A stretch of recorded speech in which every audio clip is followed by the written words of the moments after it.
Hello friends, मेरा नाम है प्रिया देवांगन और मैं आज आपको एंडोप्लाज्मिक रेटिकुलम के बारे में बताने वाली हूँ। तो जो एंडोप्लाज्मिक रेटिकुलम होता है वो एक सेल ऑर्गेनेल है। सेल के अंदर पाया जाने वाला एक ऑर्गन है और ये एक ट्यूबुलर मेम्ब्रेन का कॉम्प्लेक्स नेटवर्क के समान स्ट्रक्चर होता है जो कि यूकैरियोटिक सेल के साइटोप्लाज्म में पाया जाता है।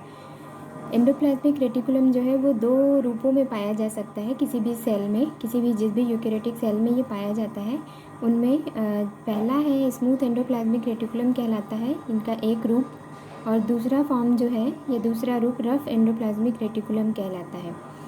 तो जो स्मूथ एंडोप्लाज्मिक रेटिकुलम होते हैं वो उनकी सरफेस जो है या उनकी मेम्ब्रेन जो है वो स्मूथ होती है, इसलिए वो स्मूथ एंडोप्लाज्मिक रेटिकुलम कहलाते हैं।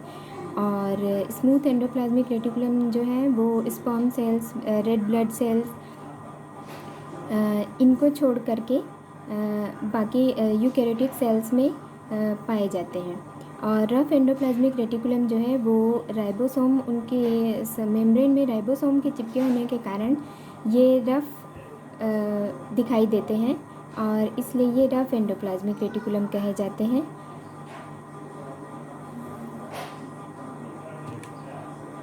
तो अब अगर अपन एंडोप्लाज्मिक रेटिकुलम का स्ट्रक्चर देखें तो ये एक 3D स्ट्रक्चर आप देख सकते हैं, इस प्रकार से दिखाई देता है ये।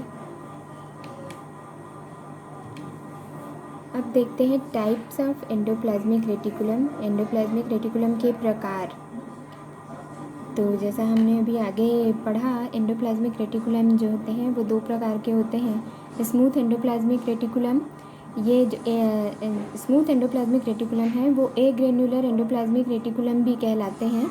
इस प्रकार के एंडोप्लाज्मिक रेटिकुलम की वॉल्स स्मूथ होती है और राइबोसोम के नहीं चिपके होने के कारण इनकी मेम्ब्रेन स्मूथ होती है और ये उन सेल्स में पाए जाते हैं जो कि लिपिड मेटाबॉलिज्म से रिलेटेड होते हैं, जैसे कि adipose cell, interstitial cell, glycogen storing cells, ये जो लीवर के सेल्स हैं ये, और conducting fibre of hearts, spermatocytes और ल्यूकोसाइट्स, इन सेल्स में स्मूथ एंडोप्लाज्मिक रेटिकुलम पाए जाते हैं।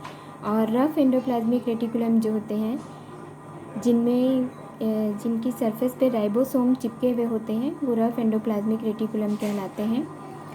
और रफ एंडोप्लाज्मिक रेटिकुलम जो है उन सेल्स में पाए जाते हैं जो कि प्रोटीन सिंथेसिस का काम करते हैं, जैसे कि pancreatic cell, plasma cell, goblet cell और लीवर सेल।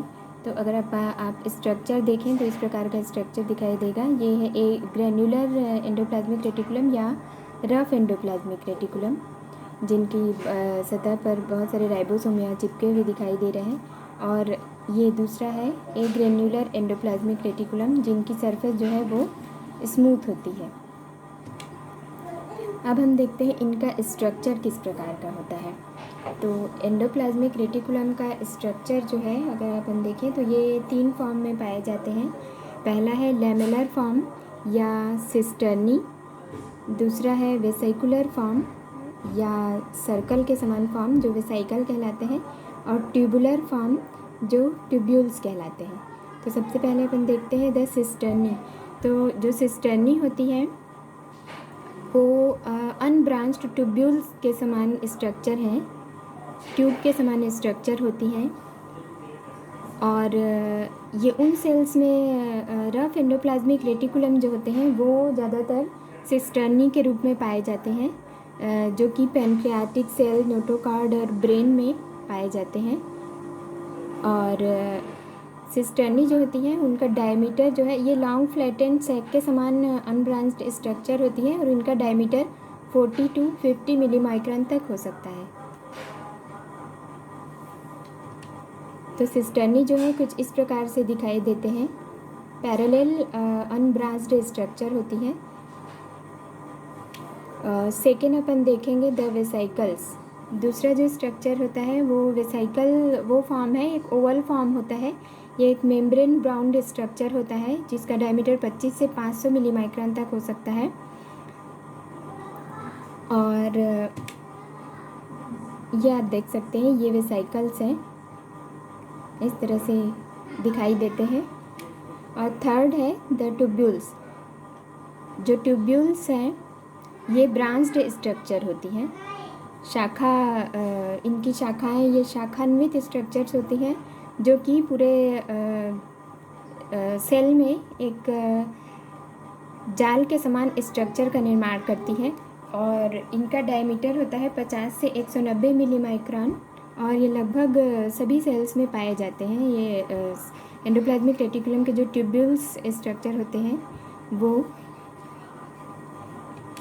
इस प्रकार से ये ट्यूब्यूल्स दिखाई देती हैं और इस प्रकार से ये सिस्टर्नी ट्यूब्यूल्स और वेसिकल जो है आपस में मिलकर के एक जाल के समान संरचना बनाती हैं और ये जाल के समान जो संरचना होती है वो एंडोप्लाज्मिक रेटिकुलम की संरचना, जैसा कि आप इस डायग्राम में देख रहे हैं, न्यूक्लियर मेम्ब्रेन से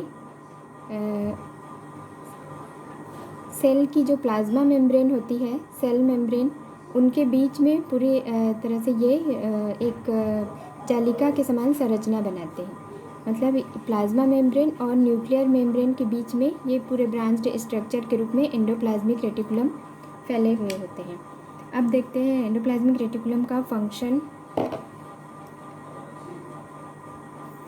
तो एंडोप्लाज्मिक रेटिकुलम को अब हम स्मूथ और रफ एंडोप्लाज्मिक रेटिकुलम के फंक्शन देखेंगे। स्मूथ एंडोप्लाज्मिक रेटिकुलम जो होता है वो लिपिड के सिंथेसिस से रिलेटेड फंक्शन करता है और फॉस्फोलिपिड और कोलेस्ट्रॉल का सिंथेसिस करता है। स्मूथ एंडोप्लाज्मिक रेटिकुलम जो है वो स्टेरॉयड हार्मोन के प्रोडक्शन और सिक्रीशन से भी रिलेटेड होता है, के लिए रिस्पॉन्सिबल होता है। इसके अलावा ये कार्बोहाइड्रेट मेटाबॉलिज्म का भी काम करता है और स्मूथ एंडोप्लाज्मिक रेटिकुलम जो है वो कैल्शियम आयन को स्टोर और रिलीज़ करने का काम करता है और कैल्शियम आयन जो होता है वो नर्वस सिस्टम और मस्कुलर सिस्टम के फंक्शन के लिए बहुत ही इम्पोर्टेंट सब्सटेंस है। रफ एंडोप्लाज्मिक रेटिकुलम जो है ये प्रोटीन सिंथेसिस का काम करते हैं। Rough endoplasmic reticulum protein synthesis तो करते ही हैं, साथ में प्रोटीन फोल्डिंग का भी काम करते हैं। इसके अलावा इनका मेन फंक्शन जो है वो प्रोटीन सिंथेसिस ही होता है। इसके अलावा और भी बहुत सारे फंक्शन हैं जो कि एंडोप्लाज्मिक रेटिकुलम परफॉर्म करते हैं, जैसे कि ग्लाइकोजिनोलिसिस जो प्रोसेस होती है उसमें ग्लाइकोजन का डिग्रेडेशन करते हैं। इसके अलावा ड्रग डिटॉक्सिफिकेशन का काम करते हैं एंडोप्लाज्मिक रेटिकुलम। इसके अलावा एंडोप्लाज्मिक रेटिकुलम एक सेल को एक स्केलेटल फ्रेमवर्क, सेल में एक स्केलेटल फ्रेमवर्क का निर्माण करते हैं और सेल को एक मैकेनिकल सपोर्ट प्रदान करते हैं। इसके अलावा मॉलिक्यूल्स एक्सचेंज का काम भी एंडोप्लाज्मिक रेटिकुलम करते हैं थ्रू ऑस्मोसिस, डिफ्यूज़न और ट्रांसपोर्ट। यानी ऑस्मोसिस, डिफ्यूज़न और ट्रांसपोर्ट के थ्रू ये एक सेल से दूसरे सेल्स में मॉलिक्यूल्स और आयंस के एक्सचेंज के में हेल्प करते हैं सेल की। एंडोप्लाज्मिक रेटिकुलम जो है वो एक एंडोमेम्ब्रेन सिस्टम का एक मेन कंपोनेंट होता है। एंडोप्लाज्मिक रेटिकुलम में बहुत सारे एंजाइम्स पाए जाते हैं जो कि मेटाबॉलिक एक्टिविटी और सिंथेसिस के लिए आवश्यक होते हैं शरीर में। इसके अलावा ये इंट्रासेलुलर सर्कुलेशन और ट्रांसपोर्टिंग सिस्टम का भी काम करते हैं। इसके अलावा एंडोप्लाज्मिक रेटिकुलम जो है नए न्यूक्लियर इन्वेलप का निर्माण भी करते हैं आफ्टर ईच न्यूक्लियर डिवीज़न। हर न्यूक्लियर डिवीज़न के पश्चात ये एक न्यूक्लियर मेम्ब्रेन का निर्माण करते हैं। इसके अलावा स्मूथ एंडोप्लाज्मिक रेटिकुलम जो है वो कोलेस्ट्रॉल का सिंथेसिस का काम करते हैं और ये जो कोलेस्ट्रॉल होता है वो स्टेरॉयड हार्मोन और बाइल एसिड के प्रीकर्सर होता है। इनके सिंथेसिस में एक प्रीकर्सर का काम करता है। इस प्रकार रफ एंडोप्लाज्मिक रेटिकुलम जो है मेम्ब्रेन प्रोटीन का सिंथेसिस का काम करता है और एंडोप्लाज्मिक रेटिकुलम जो है एक सेलुलर मेम्ब्रेन के बायोजेनेसिस स्थल के समान काम करता है। तो ये था एंडोप्लाज्मिक रेटिकुलम के बारे में एक स्ट्रक्चर और इनका स्ट्रक्चर और फंक्शन। Thank you.